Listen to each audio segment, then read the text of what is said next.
Pour le 50e anniversaire de mon mari, il a dit que la fête était annulée.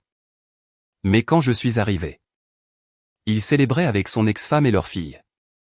Je suis restée silencieuse. Puis j'ai passé un appel. Pour le 50e anniversaire de mon mari, il a appelé pour me dire que la fête était annulée. Je l'ai cru pendant exactement 11 minutes, le temps qu'il m'a fallu pour passer en voiture devant le restaurant qu'il pensait que je ne verrais jamais. À travers la fenêtre, je l'ai regardé lever une coupe de champagne à une femme que je n'avais pas vue depuis 20 ans. Notre fille n'était pas là. Sa fille était là. Et assise à côté de mon mari, sur la chaise qui aurait dû être la mienne, se trouvait la femme qu'il avait eue avant moi. Je ne suis pas entré. Je n'ai pas crié son nom. Je suis juste resté là, dans le froid, et j'ai compris pour la première fois en 23 ans que j'étais celle qui avait été exclue de mon propre mariage.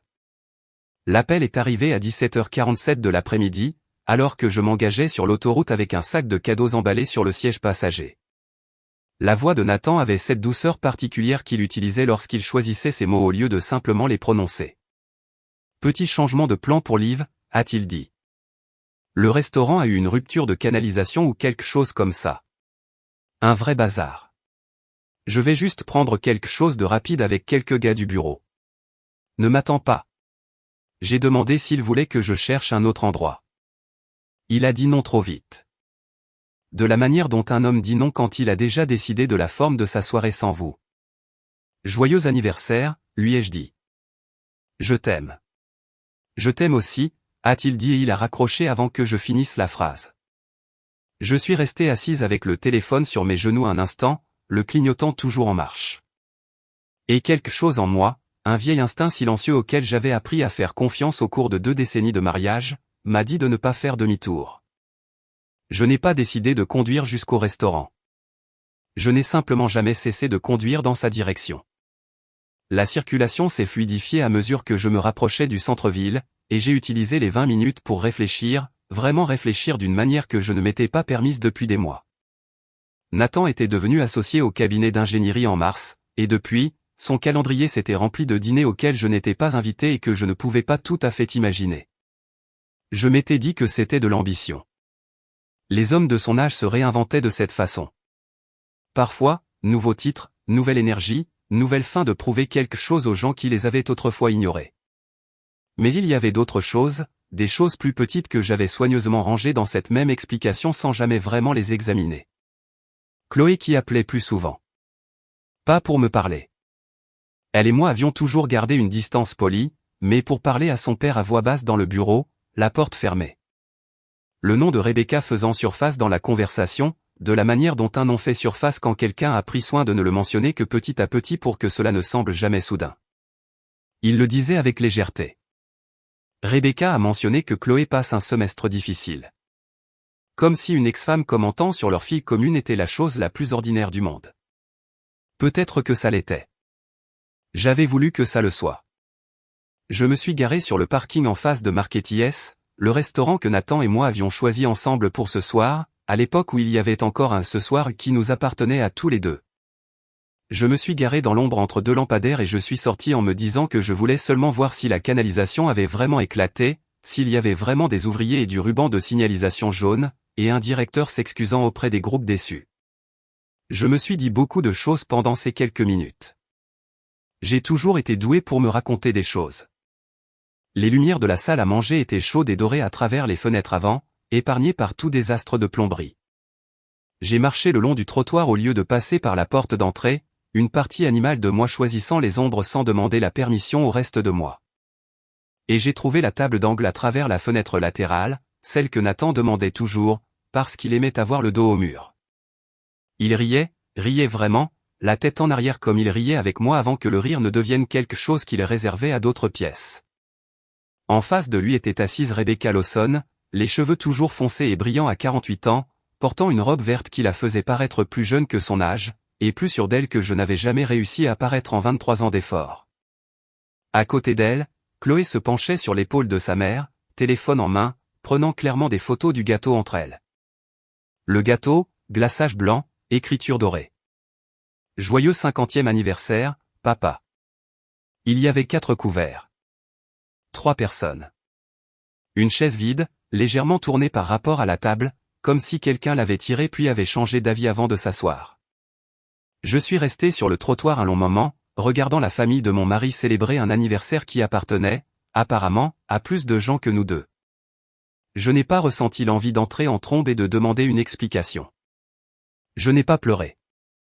Ce que j'ai ressenti était plus étrange et plus froid que ces deux choses, une sorte de clarté tombante, comme regarder une photographie que vous avez vue 100 fois se transformer soudainement en une image entièrement différente, une qui s'était cachée dans les mêmes lignes depuis le début. Cette chaise vide ne m'attendait pas. Elle ne l'avait jamais fait. Elle était simplement là parce que même Nathan, au milieu de son mensonge, ne pouvait pas tout à fait se résoudre à demander au restaurant de retirer un 4e couvert. Une petite partie lâche de lui avait voulu que cela soit reconnu, même si ce n'était que comme une absence. Je me suis retourné et je suis retourné à ma voiture sans que personne à l'intérieur ne sache que j'étais venu. Le dîner n'était pas annulé. C'est moi qui l'étais.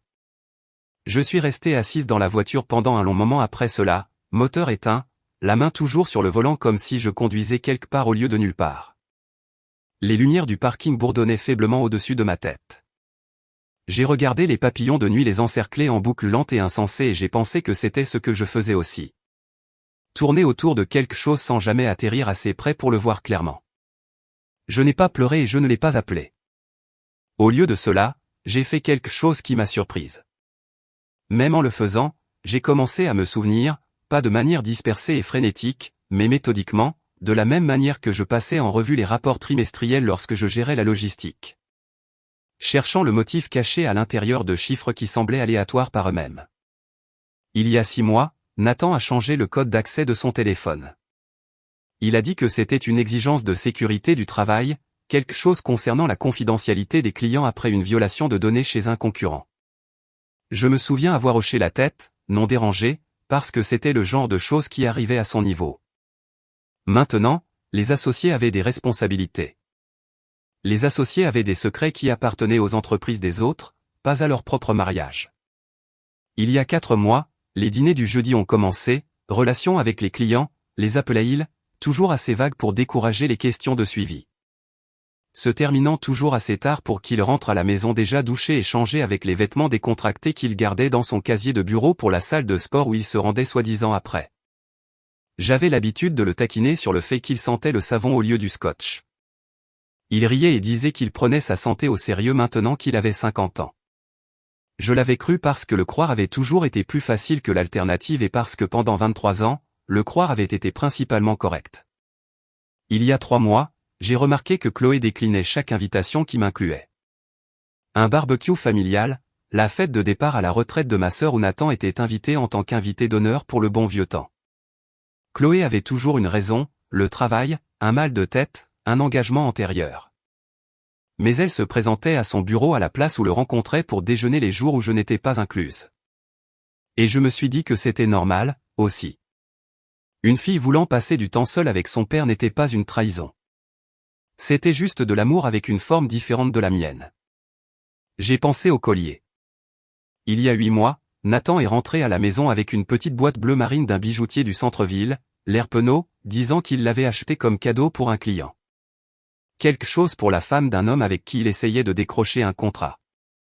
Geste d'entreprise, l'avait-il appelé, le genre que les entreprises riches faisaient parfois pour faciliter une affaire. J'avais trouvé le reçu plié dans la poche de son manteau des semaines plus tard en faisant la lessive, près de $3000, et je l'avais remis exactement où je l'avais trouvé parce que je ne pensais pas qu'il y avait quoi que ce soit à trouver. Assis sur ce parking, j'ai compris que j'avais passé la dernière année à assembler un puzzle les yeux fermés, sentant chaque pièce, décidant qu'elle s'emboîtait simplement parce que je voulais que l'image reste entière. J'ai conduit lentement vers la maison, en prenant le long chemin, passant devant l'école primaire où Chloé faisait du vélo avant même que je connaisse Nathan, devant le petit café où lui et moi avions eu notre première vraie conversation sur la construction d'une vie ensemble. La maison était sombre quand je suis arrivé. Je suis resté assise dans l'allée quelques minutes de plus, puis je suis entré et j'ai fait quelque chose que je n'avais pas fait depuis des années. J'ai ouvert l'application bancaire sur mon téléphone, pas par suspicion, pas au début, juste par habitude, de la même manière que je vérifiais la météo avant de me coucher. Mais une fois que je regardais le relevé de carte de crédit commune, je ne pouvais pas m'arrêter de faire défiler. Des frais de restaurant presque chaque semaine dans des endroits bien plus chics que les sandwicheries près de son bureau. 2 cents dollars par-ci, 3 cents par-là. Toujours des horodatage à l'heure du dîner, toujours des montants trop importants pour un repas en solo ou même un dîner tranquille pour deux. J'ai ouvert une feuille de calcul que je n'avais pas utilisée depuis que j'avais quitté mon emploi en entreprise, la même que j'utilisais pour suivre les budgets des départements, et j'ai commencé à entrer les dates, les noms de restaurants, les montants. Je les ai croisés avec le calendrier de Nathan, qu'il partageait encore avec moi depuis des années, lorsque nous coordonnions les trajets pour les visites universitaires de Chloé, à l'époque où il y avait encore des raisons pour que nos vies se chevauchent sur le papier. Le motif n'a pas tardé à apparaître, les jeudis presque sans exception, parfois un vendredi. Des frais se regroupant autour de jours fériés qui ne signifiaient rien pour moi, et tout apparemment pour quelqu'un d'autre. L'anniversaire de Rebecca, que je ne connaissais que parce que Nathan l'avait mentionné une fois en passant il y a des années, et que j'avais classé sans le vouloir, de la même manière que vous vous souvenez de choses sur des gens qui comptaient autrefois pour quelqu'un que vous aimez.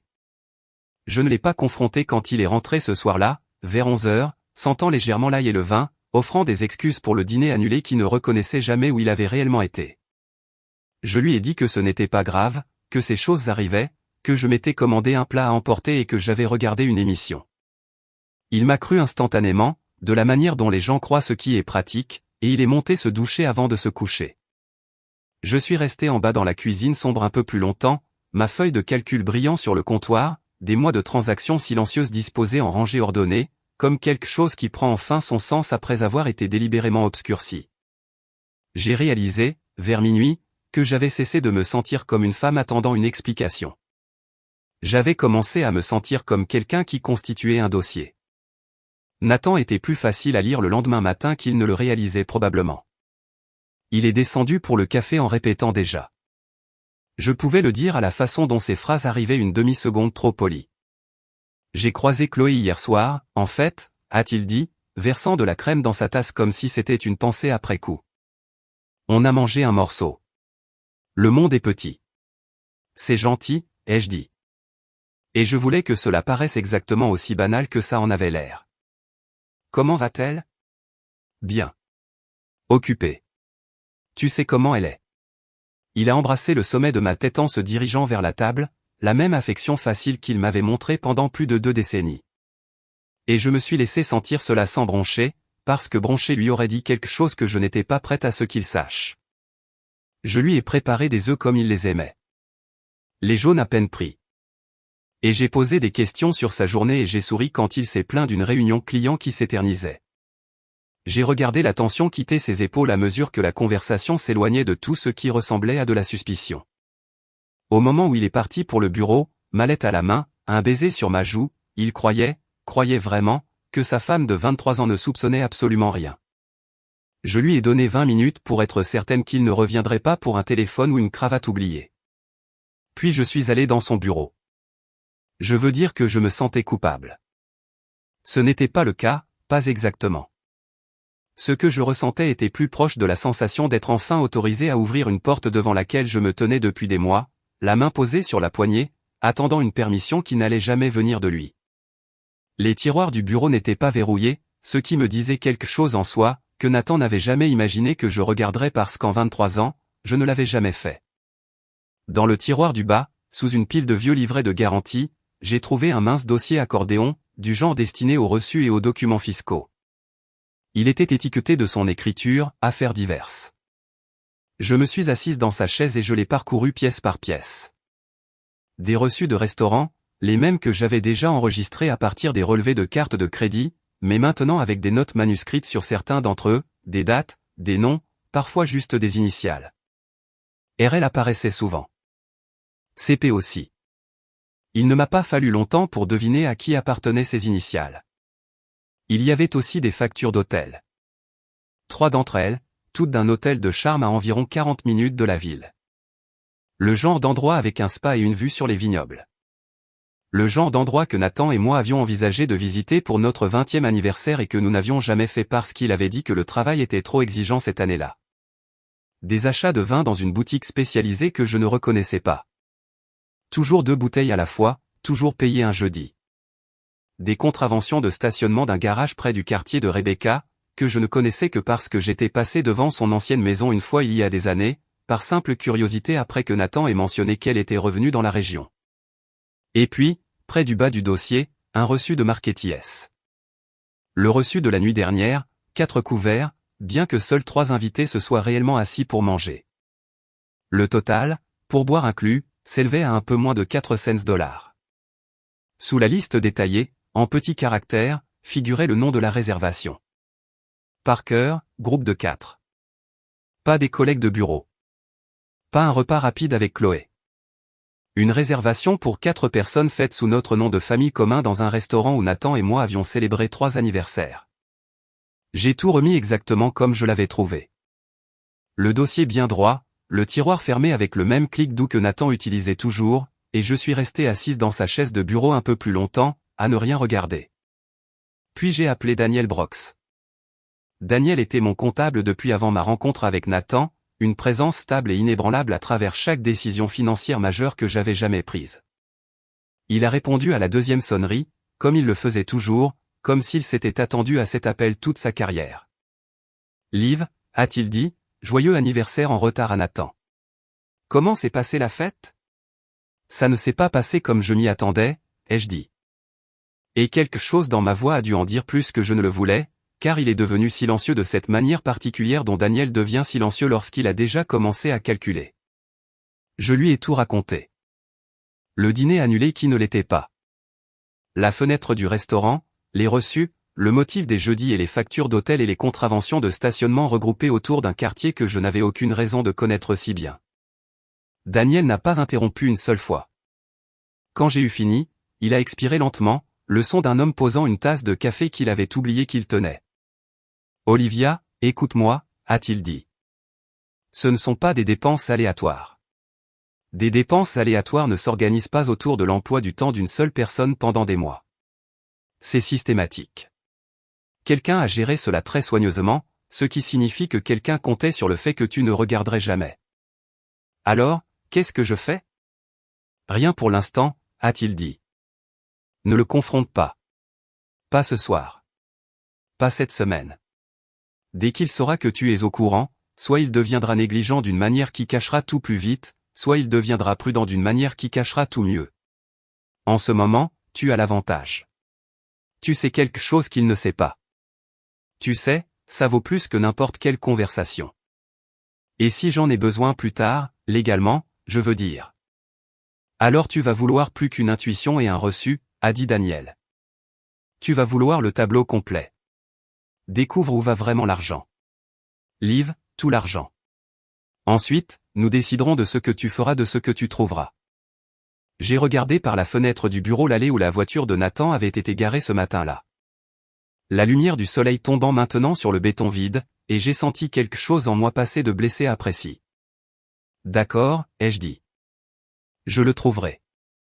Daniel est venu 2 jours plus tard avec son ordinateur portable et un dossier de nos relevés de compte joints remontant à 3 ans. Le genre de préparation minutieuse qui m'a rappelé pourquoi je lui avais confié mes finances depuis avant même que Nathan et moi soyons fiancés. Nous nous sommes assis à la table de la cuisine, la même table où Nathan avait mangé ses œufs et m'avait raconté sa rencontre avec Chloé, et nous avons commencé à décortiquer 23 ans d'argent partagé, une transaction à la fois.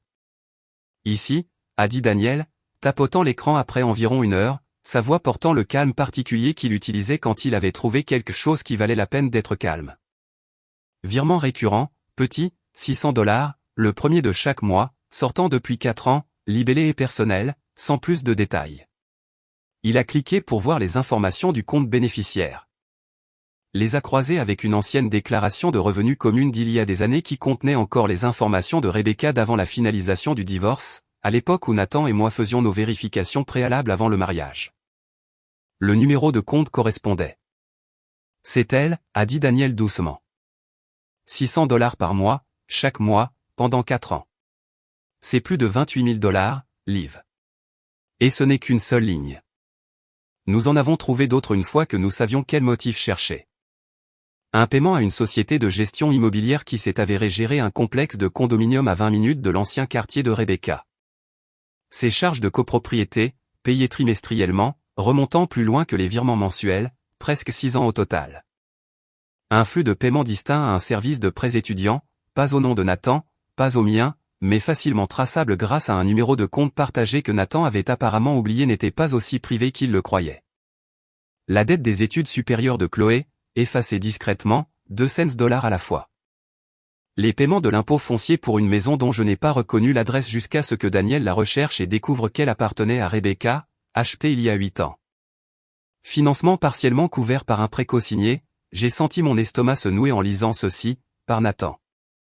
Il y a plus, a dit Daniel, et j'ai vu sa mâchoire se crisper d'une manière que je n'avais jamais vue chez lui auparavant. Pas en 15 ans de gestion de mes finances à travers tous les hauts et les bas. 2 vacances, une à Charleston, une aux Outer Banks, toutes deux payées par une agence de voyage, toutes deux facturées sur une carte se terminant par les 4 mêmes chiffres que celle que Nathan utilise pour ses voyages d'affaires. Les 2 voyages incluent 4 voyageurs. Je me suis adossé à ma chaise et j'ai regardé les chiffres étalés sur la table. Des mois de documentation soignée et patiente, révélant quelque chose que je ne m'étais pas permis d'imaginer pleinement jusqu'à ce moment précis. Il ne reconstruisait pas une relation avec elle, ai-je dit lentement, la compréhension arrivant comme de l'eau froide, tout d'un coup et impossible à ne plus sentir. Il n'a jamais cessé d'en avoir une. Daniel n'a pas répondu tout de suite. Il a fermé doucement son ordinateur portable et a joint ses mains sur la table. La posture qu'il adoptait lorsqu'il s'apprêtait à dire quelque chose qu'il savait que je devais entendre, même si je ne le voulais pas. D'après ce que je vois ici, Nathan soutient financièrement Rebecca et Chloé de manière continue depuis au moins 6 ans, peut-être plus. Je devrais remonter plus loin pour en être sûr. Ce n'est pas un homme qui a renoué avec son ex-femme récemment par culpabilité ou nostalgie. C'est un homme qui n'a jamais complètement lâché sa première famille et qui a construit une deuxième vie parallèle, financée discrètement avec de l'argent qui était légalement autant à toi qu'à lui. J'ai pensé à tous les petits sacrifices que j'avais faits sans jamais savoir que je les faisais. La rénovation de la cuisine que nous avions reportée 2 fois parce que le marché est incertain en ce moment. Le voyage en Italie dont nous avions parlé pour notre anniversaire, mis de côté indéfiniment parce que Nathan avait dit que le cabinet avait trop besoin de lui cette année-là pour prendre 2 semaines de congé. J'avais cru que c'était des décisions partagées, prises ensemble pour des raisons qui avaient du sens. Elles n'avaient pas été partagées. Elles avaient été financées ailleurs. Le dîner d'anniversaire, ai-je dit doucement. Ce n'était pas le début de quelque chose. C'était une routine. N'est-ce pas? Quelque chose qu'il faisait depuis des années, et il se trouve que je l'ai vu cette fois. D'après ce que je vois, a dit Daniel, je le suppose. Il y a des frais d'anniversaire des années précédentes aussi. Des reçus de restaurants autour de cette même date chaque année, remontant plus loin dans l'historique du compte que ce à quoi on s'attendrait pour quelque chose de nouveau. J'ai senti quelque chose se fissurer doucement dans ma poitrine. Pas fort, pas dramatique, plutôt comme le son que fait la glace juste avant de céder sous vos pieds. Un petit tassement qui vous dit que le sol sur lequel vous vous tenez n'a jamais été aussi solide que vous le croyez. Je n'ai pas interrompu leur famille, ai-je dit, à moitié à Daniel, à moitié à moi-même, testant les mots à voix haute pour voir s'ils étaient vrais. J'ai seulement interrompu l'histoire que Nathan se racontait sur ce qu'était notre mariage. Daniel a tendu la main sur la table et a posé brièvement sa main sur la mienne. Le geste d'un vieil ami plutôt que d'un conseiller financier. Liv, j'ai besoin que tu entendes cela clairement parce que je me soucie de ce qui t'arrive, pas seulement de ce qui arrive à ton argent. Tu dois te protéger maintenant. Pas après une conversation avec lui, pas après avoir traité cela émotionnellement. Maintenant. Ouvre des comptes qu'il ne connaît pas, rediriger tes revenus de consultante quelque part où il ne peut pas les toucher. Documente tout ce que tu as trouvé. Imprime-le. Garde-le quelque part en dehors de cette maison. Quelle que soit ta décision concernant ces informations, prends-la depuis une position de force, pas au milieu d'une conversation où il peut contrôler le récit. J'ai hoché la tête, bien qu'une partie de moi soit encore assise sur ce parking de restaurant de nuit plus tôt, fixant une chaise vide qui ne m'avait jamais été destinée, comprenant enfin qu'elle n'avait jamais été vide par accident. Elle avait été réservée, discrètement, patiemment, pour une version de la famille qui avait existé tout ce temps sous celle que je pensais vivre. D'accord, ai-je dit, ma voix plus stable que je ne l'aurais cru. Dis-moi exactement ce que je dois faire. Daniel a rouvert son ordinateur portable, et pendant les 2 heures suivantes, nous n'avons pas parlé de Nathan ou de Rebecca ou de 23 ans d'un mariage que je commençais seulement à comprendre. Nous avons parlé de comptes, d'avocats et de protection des actifs, l'architecture pratique d'une femme se préparant, discrètement et sans méchanceté, à cesser de financer une vie qu'elle n'avait jamais été invitée à partager. Les 3 jours suivants se sont déroulés dans un calme étrange et contrôlé, comme l'accalmie avant qu'une tempête ne touche terre. Tout paraissait ordinaire de l'extérieur, alors qu'en dessous, tout était déjà en train de changer. J'ai ouvert un compte courant personnel dans une banque de l'autre côté de la ville, une que Nathan n'avait jamais utilisée et n'avait aucune raison de chercher. J'ai appelé mes 3 plus gros clients consultants et j'ai demandé nonchalamment si les futures factures pouvaient être acheminées vers un compte différent pour des raisons de comptabilité. Aucun d'eux n'a posé de questions. J'avais établi suffisamment de confiance avec ces clients au fil des ans pour qu'un petit changement administratif soit à peine digne d'être mentionné. J'ai rencontré une avocate que Daniel m'avait recommandée, une femme vive et posée nommée Patricia Voss qui a écouté tout ce que je lui ai dit sans la moindre trace de jugement, seulement des questions de clarification prudentes. Elle a expliqué ce que je soupçonnais déjà, que dans notre état, l'argent que Nathan avait détourné vers Rebecca et Chloé au fil des ans en utilisant des fonds matrimoniaux sans ma connaissance ou mon consentement compterait de manière significative si les choses évoluaient vers un divorce. Elle m'a dit de continuer à tout documenter. Elle m'a dit de ne pas dire un mot à Nathan jusqu'à ce que chaque pièce soit en place. J'ai gelé 2 virements conjoints qui avaient été programmés pour se répéter automatiquement, ceux que Daniel avait tracés jusqu'à l'association de copropriété de Rebecca et au service de prêt de Chloé, redirigeant discrètement cet argent vers le nouveau compte à la place. Je me suis dit, en cliquant sur confirmer ou pour chaque changement, que je ne faisais rien de mal. Je refusais simplement de continuer à payer pour une famille qui n'avait jamais reconnu mon existence. Nathan n'a rien remarqué. Il a traversé ces 3 jours avec la confiance facile d'un homme qui croyait que sa seconde vie était toujours en sécurité, cachée derrière la première. Il m'embrassait pour me dire au revoir chaque matin. Il me posait des questions sur mes projets de consultante au dîner, feignant le même intérêt qu'il avait toujours eu, et je lui répondais avec la même chaleur que je lui donnais toujours. Parce que j'avais appris en très peu de temps avec quelle facilité un mariage pouvait fonctionner uniquement sur l'habitude, propulsé par rien d'autre que la mémoire musculaire et la supposition que la confiance d'hier s'appliquait encore à aujourd'hui. Le 3e soir, mon téléphone a sonné juste après 20 heures. C'était Nathan, et j'ai immédiatement entendu quelque chose de différent dans sa voix. Pas le ton lisse et répété de l'appel d'anniversaire, mais quelque chose de plus tendu, teinté d'un embarras qu'il s'efforçait de dissimuler dans ses mots. J'étais assise dans le salon avec une tasse de thé qui refroidissait à côté de moi, et j'ai regardé le téléphone un instant avant de répondre, me sentant étrangement calme, comme j'imagine qu'un chirurgien se sent juste avant la première incision. Pas détaché, exactement, mais concentré au-delà du point d'hésitation. « Où es-tu » ai-je demandé, bien que je le sache déjà. « Dîner avec Chloé. » Une pause juste un peu trop longue.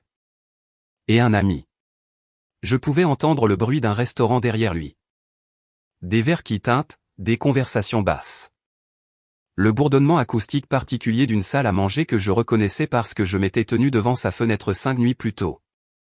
Je l'ai imaginé sortant juste devant la porte pour prendre l'appel, le téléphone collé à son oreille, essayant de garder sa voix assez basse pour que son autre famille n'entende pas la confusion si glissée. La carte devrait fonctionner, ai-je dit d'un ton égal. Et c'est l'Amex. Il l'a essayé. Je l'ai entendu expirer, le son d'un homme attendant un soulagement et recevant toute autre chose. Celle-là est refusée aussi. Ça n'a pas de sens. Nous n'avons jamais eu de problème. J'ai déplacé certaines choses, ai-je dit. Planification financière. Daniel m'a aidé à resserrer nos comptes. Il y eut un silence sur la ligne qui s'étira assez longtemps pour que j'entende la voix d'un serveur en arrière-plan, demandant faiblement s'ils aimeraient essayer un autre mode de paiement, ou peut-être se mettre de côté pour résoudre le problème. J'ai entendu Nathan marmonner quelque chose à quelqu'un, une excuse, un prétexte, le brouhaha particulier d'un homme réalisant que ces 2 mondes soigneusement séparés se touchaient soudainement, sans équivoque. Liv, a-t-il dit, plus bas maintenant, s'éloignant davantage du bruit. Qu'est-ce qui se passe? Il est arrivé quelque chose au compte? Oui, ai-je dit. Que as-tu fait? J'ai regardé par la fenêtre notre jardin, le jardin que j'avais planté le printemps après notre mariage. Les roses que j'avais maintenues en vie pendant 23 étés, et j'ai pensé à la chaise vide chez Marqueties, légèrement tournée par rapport à la table, n'attendant personne, parce que tous ceux qui comptaient étaient déjà assis. J'ai arrêté de payer pour une famille à laquelle je n'appartiens pas, ai-je dit. Le silence qui a suivi était différent des autres. plus long, plus lourd, rempli de tout ce que Nathan ne disait pas encore parce qu'il n'avait pas encore entièrement compris ce que je savais déjà. Je pouvais l'entendre respirer. Je pouvais presque imaginer l'expression exacte sur son visage, celle qu'il portait lorsqu'un problème au travail se révélait soudainement bien plus grand qu'il ne l'avait initialement évalué. « Olivia » a-t-il commencé. J'ai raccroché avant qu'il ne puisse finir. J'ai posé le téléphone sur la table basse et je suis resté assise très immobile un instant, écoutant la maison autour de moi, le réfrigérateur qui bourdonnait faiblement dans la cuisine, le vent qui passait dans l'érable devant la fenêtre. J'ai attendu de ressentir quelque chose d'énorme, de la peine peut-être, ou de la peur, ou le déchaînement sauvage que j'avais toujours imaginé accompagner un moment comme celui-ci. Au lieu de cela, j'ai ressenti quelque chose de plus proche de l'immobilité. Le silence particulier qui vient après que vous ayez enfin dit à voix haute la chose que vous portiez en silence depuis bien trop longtemps. 23 ans, ai-je pensé. Et il a fallu une carte refusée dans un restaurant que j'aimais autrefois pour qu'il comprenne enfin que je savais. J'ai repris mon thé. Il avait refroidi, je l'ai bu quand même, et dehors, le vent continuait de souffler dans l'érable, indifférent à tout ce qui venait de changer à l'intérieur de la maison sous lui. Nathan est rentré 40 minutes plus tard, et j'ai entendu l'aller avant d'entendre la porte, les pneus trop rapides sur le gravier. Le moteur se coupant en plein virage au lieu de glisser doucement pour se garer comme il le faisait toujours. Il est entré par la porte d'entrée en parlant déjà, la veste à moitié sur une épaule, les clés encore à la main. « Olivia, nous devons parler de ça tout de suite. » « Je suis d'accord, ai-je dit, et mon calme sembla le surprendre plus que n'importe quelle colère n'aurait pu le faire. Il s'attendait clairement à entrer dans une dispute, quelque chose de bruyant qu'il pourrait égaler avec son propre volume, dévier avec une indignation blessée, rediriger jusqu'à ce que la conversation porte sur ma réaction au lieu de ses actions. Au lieu de cela, il m'a trouvé assise à la table de la salle à manger, un dossier manie devant moi, mes mains croisées dessus. Il s'est assis en face de moi, lentement, comme si la chaise pouvait ne pas supporter son poids, comme si quelque chose dans la pièce elle-même avait changé depuis la dernière fois qu'il s'y était tenu. « Ce n'est pas ce que tu penses, » a-t-il dit. « Quoi que tu imagines en ce moment, ce n'est pas ça. Alors dis-moi ce que c'est. » J'ai ouvert le dossier et j'ai commencé à poser des éléments sur la table entre nous, un par un, délibérément comme un croupier qui étale les cartes. Des relevés bancaires avec les virements récurrents surlignés en jaune, les paiements de l'association de copropriété, les dossiers de prêts étudiants, les documents fiscaux pour une maison dont aucun de nous n'avait jamais discuté de posséder un lien quelconque. Des reçus datés sur plusieurs années, la plupart portant un nom de réservation qu'il n'avait pas pris la peine de déguiser. Et enfin, 3 photographies que j'avais prises à travers la fenêtre du restaurant 5 nuits plus tôt. Nathan riant, Rebecca à ses côtés. Chloé se penchant sur l'épaule de sa mère, le gâteau entrebrillant sous une lumière chaude. Nathan a regardé chaque élément sans en toucher aucun, son visage passant par quelque chose que je n'avais jamais vu chez lui auparavant. Non pas le sang-froid exercé d'un homme pris dans un petit mensonge, mais le lent effondrement de quelqu'un qui réalise que le mensonge est devenu trop grand pour survivre au contact de la lumière du jour. Rebecca a eu des problèmes financiers, a-t-il finalement dit, la voix basse. Depuis que sa dernière entreprise a fait faillite, et Chloé. Chloé m'a supplié de l'aider pour sa mère, a dit qu'elle ne pouvait pas la voir perdre le condo, ne pouvait pas la voir lutter seule. Je me suis dit que c'était temporaire. Puis c'est devenu une habitude. Puis c'est devenu. Il s'est arrêté, se frottant le visage. Je ne sais pas quand c'est devenu ce que c'est devenu. 6 ans, ai-je dit doucement. Selon Daniel, au minimum 6 ans de virement, plus longtemps pour certains. Je sais de quoi ça a l'air.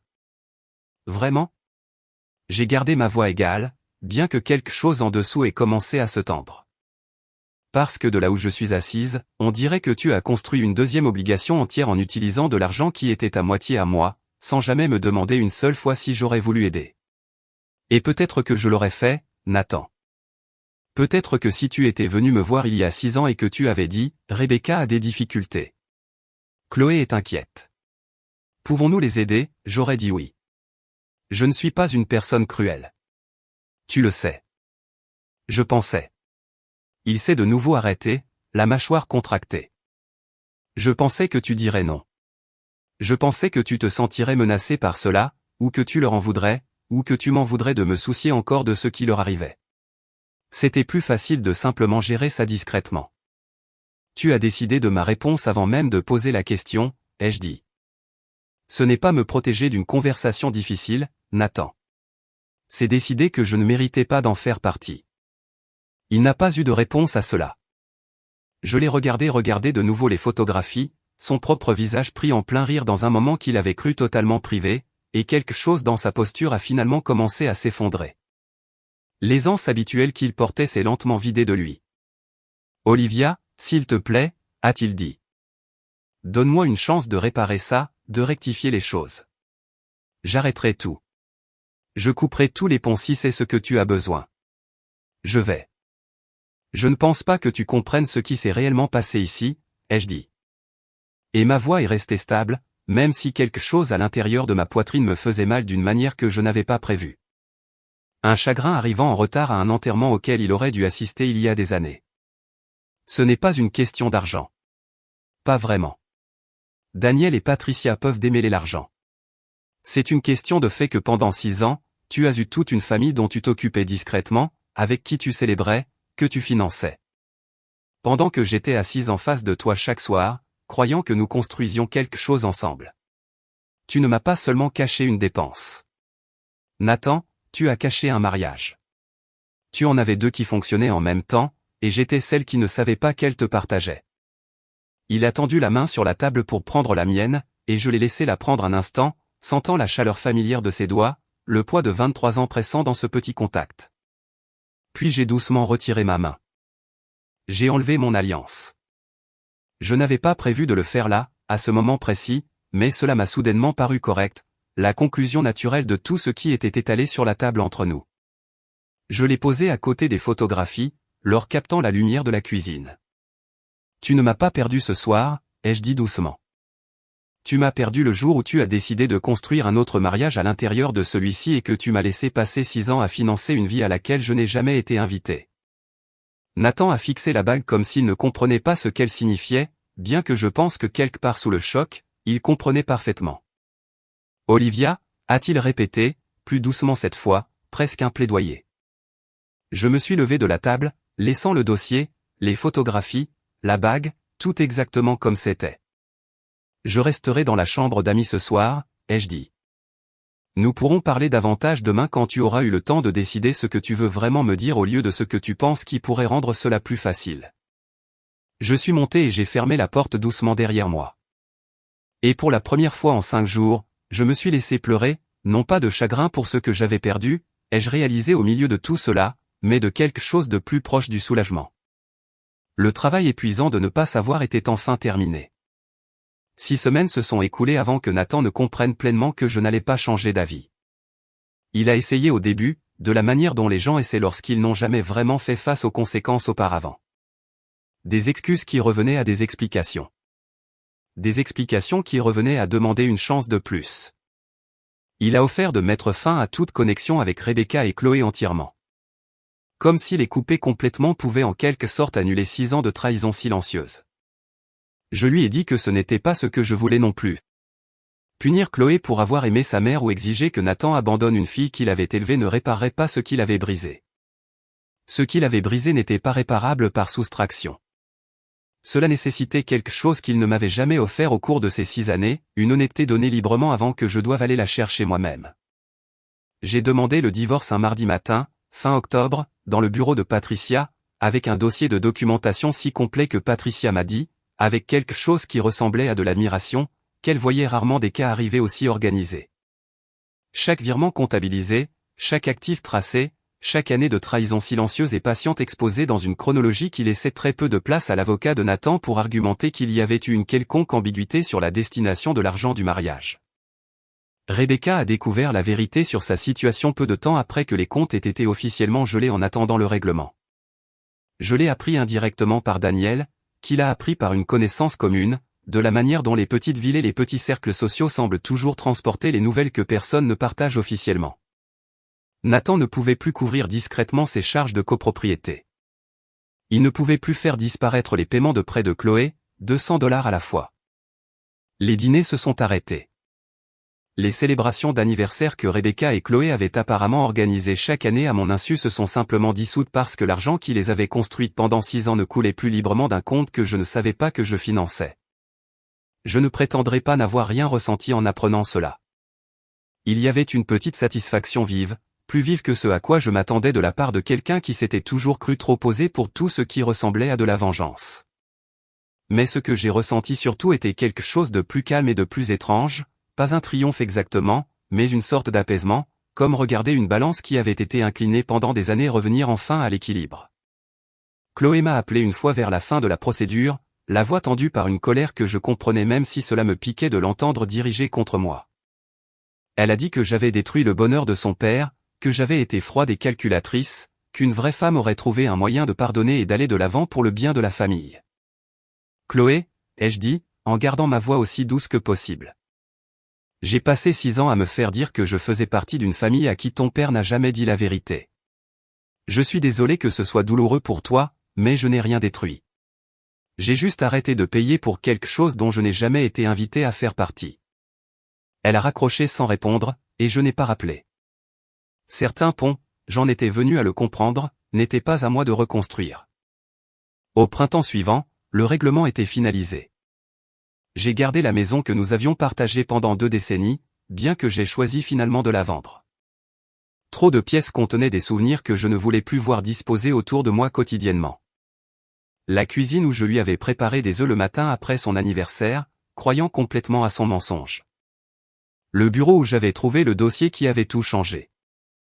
L'allée où ses pneus avaient crissé trop vite la nuit où il avait enfin compris que je savais. J'ai acheté une plus petite maison à la place, un modeste chalet au bord d'un lac à 40 minutes de la ville, avec de larges fenêtres qui captaient la lumière du matin et un petit quai où je pouvais m'asseoir avec un café et regarder l'eau au lieu de guetter les phares dans l'allée. J'ai gardé mon entreprise de consultation, je l'ai même développée, prenant de nouveaux clients maintenant que j'avais du temps et de l'énergie qui disparaissaient autrefois dans un mariage nécessitant bien plus d'entretien que je ne l'avais réalisé. Daniel venait souvent, généralement le dimanche matin, toujours avec 2 cafés de l'endroit près de son bureau qui faisait celui que j'aimais. Nous nous asseyions sur le quai et parlions de choses sans importance. Ses petits-enfants, un livre qu'il lisait, les plongeons qui avaient commencé à nicher près de la rive opposée. C'était facile, d'une manière que la conversation avec Nathan avait cessé d'être facile, bien avant que je ne comprenne jamais pourquoi. Un dimanche, près d'1 an après ce premier appel téléphonique concernant un dîner annulé, Daniel m'a posé la question qu'il gardait, je pense, depuis un certain temps. Le regrettes-tu jamais, a-t-il demandé. L'appel téléphonique, le blocage des cartes cette nuit-là, c'était une façon assez dramatique de mettre fin aux choses. J'y ai pensé honnêtement avant de répondre, en regardant un héron se frayer un chemin avec précaution dans les bas-fonds près du quai. Non, ai-je dit.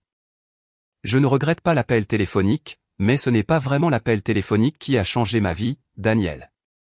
C'est le fait d'avoir enfin cru ce que mes propres yeux essayaient de me dire depuis des mois avant cela. L'appel téléphonique n'était que le moment où j'ai arrêté de faire semblant de ne pas avoir déjà vu la vérité. Daniel a souri et a légèrement levé son café, un petit toast privé. À croire enfin en soi. À croire enfin en moi-même, ai-je répété, et je le pensais plus que je n'avais pensé presque quoi que ce soit depuis des années. Je pense souvent maintenant à cette chaise vide chez Marquetties, tournée par rapport à la table où l'autre famille de Nathan était assise, célébrant un anniversaire dont on ne m'avait pas parlé.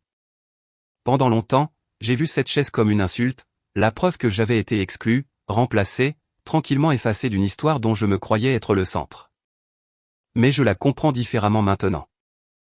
Cette chaise n'a jamais été destinée à contenir mon absence. C'était simplement l'espace où un mensonge n'avait plus de place pour continuer à s'étendre. L'endroit où 6 ans de dissimulation soignée n'avaient finalement plus nulle part où se cacher. Parfois, la trahison n'est pas le moment où quelqu'un vous ment. C'est le moment où il devient certain que vous ne remettrez jamais en question le mensonge. Et parfois, la plus grande vengeance n'est pas de détruire les gens qui vous ont blessé. C'est simplement de refuser, discrètement et complètement, de continuer à financer la vie qu'ils ont construite sans vous.